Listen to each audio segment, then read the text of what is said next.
നമസ്കാരം. ഞാൻ doctor Jeevan Joseph, Jeevan's diabetes and endocrine centre, Vimala hospital, Ettumanoor, കോട്ടയത്തെ ഡയറക്ടറും കൺസൾട്ടന്റ് എൻഡോക്രിനോളജിസ്റ്റുമാണ്. ഹായ്, ഞാൻ doctor Tinu Sara Abraham, consultant dermatologist, Beau Esthetica skin clinic, Vimala hospital, Kottayam. Okay. അപ്പോൾ ഇന്ന് നമ്മൾ വീണ്ടും ഒരു ഡയലോഗായിട്ടാണ് വന്നിരിക്കുന്നത്. കാരണം നമ്മൾ കൈകാര്യം ചെയ്യുന്ന വിഷയവും അതുപോലെ തന്നെയുള്ളൊരു വിഷയമാണ്. പലപ്പോഴും സ്ത്രീകൾ എന്നെ ഹോർമോൺ ക്ലിനിക്കിൽ കാണാൻ വരുമ്പോൾ അവർക്ക് ഉള്ളൊരു ഏകദേശം ഒരു 15 വയസ്സ് മുതൽ ഒരു 35 വയസ്സ് വരെയുള്ള സ്ത്രീകളിൽ, അല്ലെങ്കിൽ 40 വയസ്സ് വരെയുള്ള സ്ത്രീകളിൽ ഒരു ഭൂരിഭാഗം ആൾക്കാർ കാണാൻ വരുമ്പോൾ അവർക്കുള്ളൊരു പ്രശ്നങ്ങളിൽ ഏറ്റവും മുന്നിൽ നിൽക്കുന്ന 3 കാര്യങ്ങൾ.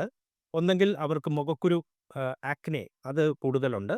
അല്ലെങ്കിൽ ആ, മുഖത്ത് കൂടുതൽ ഈ രോമവളർച്ച കൂടുതലായിട്ടുള്ള പ്രശ്നങ്ങൾ.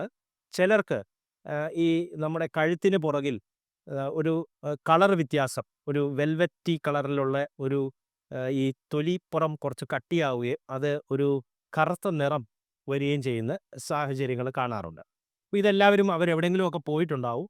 അപ്പോൾ ആരെങ്കിലുമൊക്കെ അവർക്ക് PCOD അല്ലെങ്കിൽ പോളിസിസ്റ്റിക് ഓവറി ഉണ്ട്, ഒവേറിയൻ സിൻഡ്രോം ഉണ്ട് എന്നുള്ളൊരു ഡയഗ്നോസിസ് കൊടുത്തിട്ടുണ്ടാവാം. അപ്പോൾ ഇവിടെ ആദ്യം പറയട്ടെ, ഈ PCODയുടെ ഒരു പ്രത്യേകത, അതൊരു ഡയഗ്നോസിസ് ആയിട്ട് അതൊരു സിംഗിൾ ഡയഗ്നോസിസ് ആണെങ്കിലും അതിന് ഒരു ഒറ്റമൂലിയോ അല്ലെങ്കിൽ അതിനു വേണ്ടിയുള്ള ഒരു ഒറ്റ ചികിത്സയോ അതിനില്ല. ഇപ്പോൾ നമ്മൾ ന്യൂമോണിയ വന്നു, നമ്മൾ കുറച്ച് മരുന്നെടുത്തു, അത് തീർന്നു. അല്ലെങ്കിൽ ഹൃദ്രോഗം വന്നു, അതിനുള്ള ചികിത്സ എടുത്തു, നമ്മളത് വളരെ ക്ലിയർ ആയിട്ട് അത് ട്രീറ്റ് ചെയ്യുന്നു.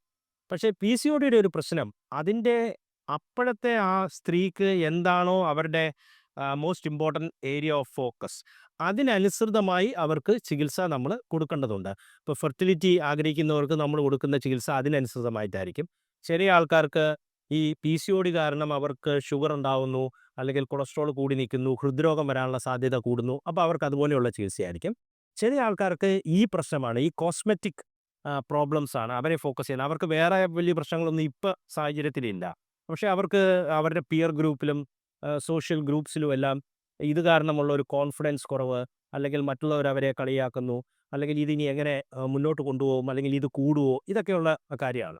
അപ്പോൾ ഇത് ശരിക്കും ഒരു ഡെർമറ്റോളജി കോസ്മെറ്റോളജിസ്റ്റിൻ്റെ ഒരു സഹായവും കൂടിയും എടുത്തുകൊണ്ടാണ് നമ്മൾ വിമല ഹോസ്പിറ്റലിൽ അത് ട്രീറ്റ് ചെയ്യുന്നത്. കാരണം നമ്മളാരും എല്ലാം ഒരു ഡോക്ടർ തന്നെ എല്ലാ കാര്യങ്ങളും കൈകാര്യം ചെയ്യേണ്ട ആവശ്യമില്ല. കാരണം പല കാര്യത്തിനും പല സ്പെഷ്യലിസ്റ്റുകളുണ്ട്. അപ്പോൾ അവരുടെയും കൂടി സഹായം നമ്മൾ ഏറ്റെടുക്കേണ്ടതാണ്. അപ്പോൾ ഈ 3 കാര്യങ്ങളെക്കുറിച്ച് ഡോക്ടർ ടീനു ഒന്ന് എക്സ്പ്ലെയിൻ ചെയ്യാമോ? How can we get it better? അതെ, ഇപ്പം സ്ത്രീകൾ കൂടുതലായിട്ടും അവരെ അലട്ടുന്ന ഒരു പ്രോബ്ലമാണ് PCOD എന്ന് പറയുന്നത്. ഇപ്പം സാർ പറഞ്ഞ സ്ഥിതിക്ക് ഞാൻ ചോദിക്കുകയാണ്.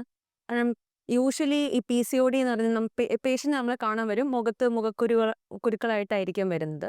ആദ്യം തന്നെ നമ്മുടെ അടുത്ത് പറയുന്നത്, ഡോക്ടറെ എനിക്ക് PCOD ഉണ്ട്. നമ്മൾ ചോദിക്കും, എങ്ങനെയാണ് PCOD ഉണ്ടെന്ന് നിങ്ങൾ മനസ്സിലാക്കിയത്? അപ്പോൾ അവരൊരു സ്കാൻ റിപ്പോർട്ടായിരിക്കും എടുത്ത് തരുന്നത്. അതിൽ പോളിസിസ്റ്റിക് മോർഫോളജി എന്ന് കാണും. അപ്പോൾ ഈ സ്കാനിങ്ങിൽ പോളിസിസ്റ്റിക് മോർഫോളജി എന്ന് കണ്ടു കഴിഞ്ഞാൽ ഉടനെ അത് PCOD ആയിട്ട് നമുക്ക് കൺസിഡർ ചെയ്യാൻ പറ്റും. അത് സാറൊന്ന്. അതൊരു നല്ല ചോദ്യമാണ്, എല്ലാവരും അറിഞ്ഞിരിക്കേണ്ടതാണ്. അങ്ങനെയല്ല നമ്മളത് കണ്ടുപിടിക്കുന്നത്. PCOD ഡയഗ്നോസ് ചെയ്യണമെങ്കിൽ നമുക്ക് 3 കാര്യങ്ങളും അതിൻ്റെ അകത്ത് 2 കാര്യങ്ങളെങ്കിലും വേണം. അതിൻ്റെ അകത്ത് ഒന്ന് ഇറഗുലർ പീരിയഡ്സ് ആണ്. 2 ഈ മെയിൽ ഹോർമോൺ കൂടുതലുണ്ട് എന്നുള്ളതിൻ്റെ ക്ലിനിക്കൽ സയൻസ്, അല്ലെങ്കിൽ ബ്ലഡിലുള്ള സയൻസ്. അപ്പോൾ നമ്മൾ ഇംഗ്ലീഷിൽ പറയുകയാണെങ്കിൽ clinical or biochemical evidence of hyper androgens. അപ്പോൾ ബയോകെമിക്കൽ എവിഡൻസ് എന്ന് വെച്ചാൽ ബ്ലഡിൽ നമ്മൾ നോക്കുന്നതാണ് സീറം ടെസ്റ്റോസ്ട്രോൺ, അതുപോലെ അല്ലെങ്കിൽ 17 ഹൈഡ്രോക്സി പ്രൊജസ്ട്രോൺ, അതുപോലെയുള്ള ഹോർമോൺസ് കൂടി, ആൻഡ്രോസ്റ്റിൻ ഡയോൺ, ഇതൊക്കെ കൂടി നിൽക്കുന്നുണ്ടോ എന്നുള്ളതാണ് അതിൻ്റെ ഒരു ടെസ്റ്റ്. അല്ലെങ്കിൽ ചില ആൾക്കാർക്ക് അതൊന്നും ചെയ്യേണ്ട കാര്യമില്ല. ഈ പറയുന്ന പോലെ തന്നെ മുഖത്ത് രോമ വളർച്ച കൂടുന്നു, അല്ലെങ്കിൽ ആക്നെ വരുന്നു. ഇതെല്ലാം നമുക്ക് ക്ലിനിക്കൽ സയൻസ് ആണ്. ദാറ്റ് ഈസ് ഈ നമുക്ക് ഈ മെയിൽ ഹോർമോണിൻ്റെ ഒരു എക്സസ് കാണുന്നു എന്നുള്ളതിൻ്റെ സൈനാണ്. അപ്പോൾ ഇതാണ് രണ്ടാമത്തെ പോയിന്റ്. മൂന്നാമത്തതാണ് പോളിസിസ്റ്റിക് ലുക്കിംഗ് ഓവറീസ്. അപ്പോൾ ഈ 3 പോയിന്റ്സിൻ്റെ അകത്ത് ഏതെങ്കിലും 2 ഉണ്ടാവണം എന്നുള്ളതാണ്. അതുകൊണ്ട് പോളിസിസ്റ്റിക് ഓവറി നമ്മൾ എവിടെയോ എന്തെങ്കിലും ഒരു കാര്യത്തിന് വേണ്ടി നമ്മൾ സ്കാൻ ചെയ്തു, ആ സ്കാനിൻ്റെ അകത്ത് ആരോ ഇങ്ങനെ ഒരു അപ്പിയറൻസ് ഉണ്ടെന്ന് പറഞ്ഞു, അതുകൊണ്ട് മാത്രം നമുക്ക് PCOD ഉണ്ടെന്ന് നമ്മൾ ആലോചിക്കേണ്ട കാര്യമില്ല. അത് മാത്രമല്ല, ഈ യങ് ഗേൾസിൽ പലപ്പോഴും ഒരു 15 to 18 ഇയേഴ്സിനുള്ളിൽ നമ്മൾ സ്കാനിങ് നടക്കുകയാണെങ്കിൽ സാധാരണ ആ സമയത്ത് പോളിസിസ്റ്റിക് അപ്പിയറൻസ് മിക്ക സ്ത്രീകളിലും കാണാറുണ്ട്. അപ്പോൾ അതുകൊണ്ട് മാത്രം പോളിസിസ്റ്റിക് ഓവറി ഉണ്ടെന്നില്ല, നമ്മൾ വിചാരിക്കേണ്ട കാര്യമില്ല. ഈ കാര്യങ്ങളിൽ എന്തെങ്കിലും ഉണ്ടെങ്കിൽ ഡെഫിനറ്റ്ലി ചിലപ്പോൾ ഉണ്ടാകും. അപ്പം മെയിൻലി നമ്മൾ കാണുന്ന കണ്ടീഷൻസ് എന്ന് പറയുന്നത് ഇതുപോലെ തന്നെ മുഖക്കുരു, അതുപോലെ തന്നെ രോമ വളർച്ച, കൂടാതെ അക്യാന്തോസിസ് നൈഗറിക്കൻസ് എന്ന് പറയുന്ന കണ്ടീഷനാണ്. ഇപ്പൊ സാധാരണ നമുക്ക് ഒരു പ്യൂബർട്ടൽ സ്റ്റേജസിൽ നമുക്ക് ഇതുപോലെ ആക്നെ ലീഷൻസ് ഡെവലപ്പ് ചെയ്യാം because of the hormonal imbalance ഉള്ളതുകൊണ്ട്. പക്ഷേ ഹോർമോണൽ ചേഞ്ചസ് ഉണ്ടാവുന്നതുകൊണ്ട്. അപ്പോൾ ഇതെന്ന് പറഞ്ഞാൽ നമ്മൾ അഡൽട്ട് ഓൺസെറ്റ് ആക്നെയാണ് മെയിനായിട്ടും. അതായത് ഇതിന് ഹോർമോണൽ ആക്നെ എന്നും പറയും. കൂടുതലായിട്ടും ആ ജോ ലൈൻ ഏരിയാസിലായിരിക്കും ഈ ആക്നെ ലീഷൻസ് വരുന്നത്. അതുപോലെ തന്നെ ഈ സാധാരണ നമ്മളൊരു ആക്നിയുടെ ട്രീറ്റ്മെൻറ്റിനോട് അത് ഭയങ്കരമായിട്ട് റെസിസ്റ്റൻ്റ് ആയിരിക്കും. നമ്മൾ സാധാരണ കൊടുക്കുന്ന ടോപ്പിക്കൽ ക്രീംസിനോടൊന്നും അത് റെസ്പോണ്ട് ചെയ്യത്തില്ല. അങ്ങനെ ഒരു പേഴ്സിസ്റ്റൻ്റ് ആയിട്ടുള്ള ഒരു ടൈപ്പ് ഓഫ് ആക്നെ ആയിരിക്കും ഇത്. കൂടാതെ ആ ലീഷൻസ് ഭയങ്കര വലിപ്പമുള്ളതും അതുപോലെ തന്നെ പസ് ഫിൽഡ് ആയിട്ടുള്ളൊക്കെ ലീഷൻസ് ആയിരിക്കും നമുക്ക് കാണാൻ സാധിക്കുക. ഇതാണ് മെയിൻ ഒരു ഡിഫറൻസ് സാധാരണ ഇതിൽ നിന്നും. കൂടാതെ നമുക്ക് മെൻസ്ട്രേഷൻ ഉണ്ടാകുന്ന സമയത്ത് പീരിയഡ്സിൻ്റെ ടൈമിന് മുമ്പായിട്ട് പ്രീ മെൻസ്ട്രൽ ഫ്ലെയറും ഡെവലപ്പ് ചെയ്യാം. ഇതെല്ലാം ഡെവലപ്പ് ചെയ്യുവാണെങ്കിൽ നമുക്ക് പീരിയഡ്സിന് മുമ്പേ ഇത് വേഴ്സ് ആവും. വേഴ്സ് ആവും. ന്യൂ ലീഷൻസ് ഡെവലപ്പ് ചെയ്യും. പീരിയഡ്സിന് ഒരു 5 or 6 days ബിഫോർ ആയിരിക്കും ഇത് കൂടുതലായിട്ടും ലീഷൻസ് ഡെവലപ്പ് ചെയ്യുന്നത്.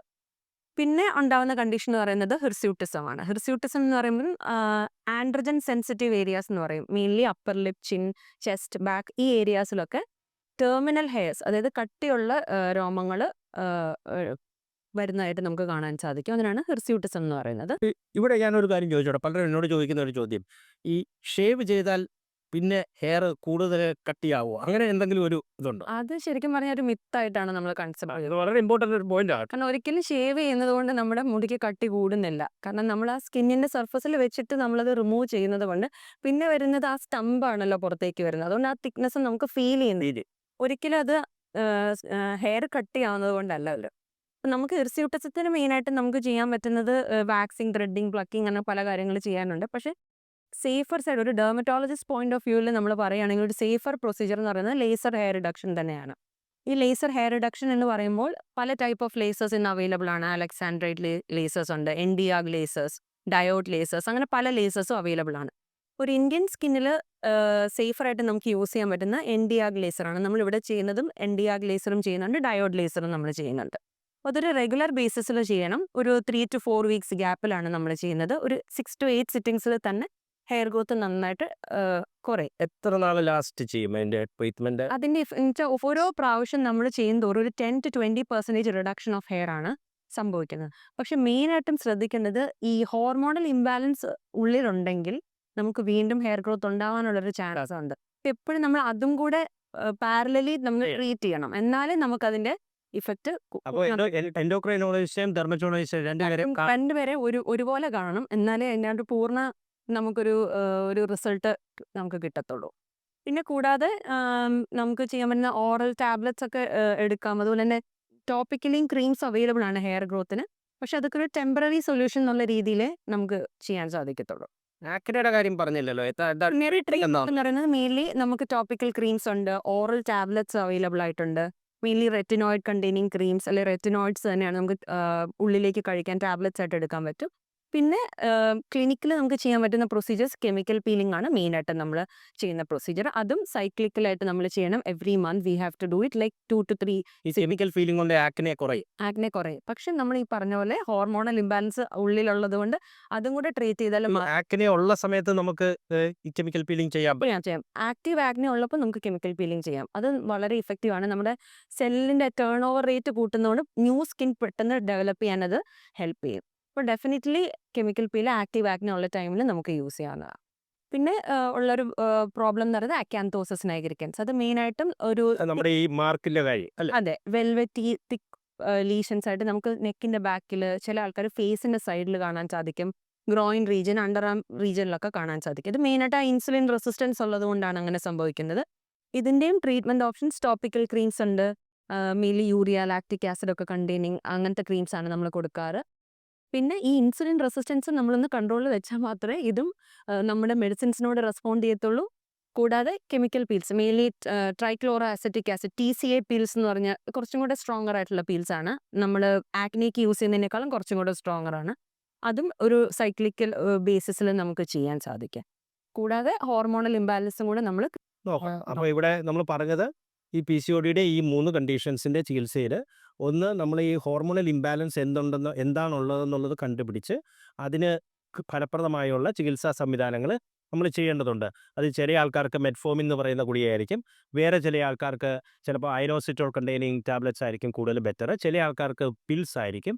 വേറെ ചില ആൾക്കാർക്ക് ഇൻഫെർട്ടിലിറ്റി ആവശ്യമുള്ളവർക്ക് വേറെ തരം ചികിത്സാ സംവിധാനങ്ങളായിരിക്കും. അപ്പോൾ PCODക്ക് ആ ഒരു ആസ്പെക്റ്റ് നമ്മൾ നോക്കേണ്ടതുണ്ട്.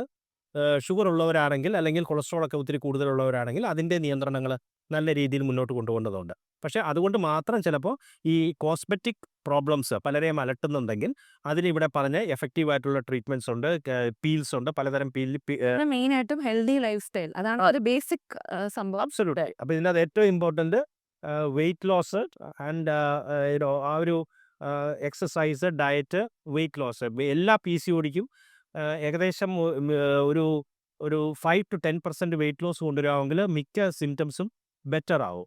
അതില്ലെങ്കിൽ അതെല്ലാം വേഴ്സ് ആവുകയും ചെയ്യും. ഒരു 30% സ്ത്രീകളിൽ മാത്രമേ ഉള്ളൂ അവർ നോർമൽ BMI ആയിട്ടിരിക്കുമ്പോഴും അവർക്ക് ഈ ഒരു ബുദ്ധിമുട്ടുണ്ടാവാം. അപ്പോൾ അവർക്ക് ലൂസ് ചെയ്യാനായിട്ട് അധികം വെയിറ്റ് ഉണ്ടാവില്ല. പക്ഷെ മിക്ക ആൾക്കാർക്ക് കുറച്ച് വെയിറ്റ് ലൂസ് ചെയ്യുന്നത് അതെ വളരെ നല്ലതായിരിക്കും. അപ്പോൾ ഈ ഒരു വീഡിയോയിലൂടെ നിങ്ങൾക്ക് ഈ ഒരു പ്രശ്നം എങ്ങനെ നല്ല രീതിയിൽ ഫലപ്രദമായി കൈകാര്യം ചെയ്യാം എന്ന് മനസ്സിലായി എന്ന് വിശ്വസിക്കുന്നു. നന്ദി, നമസ്കാരം.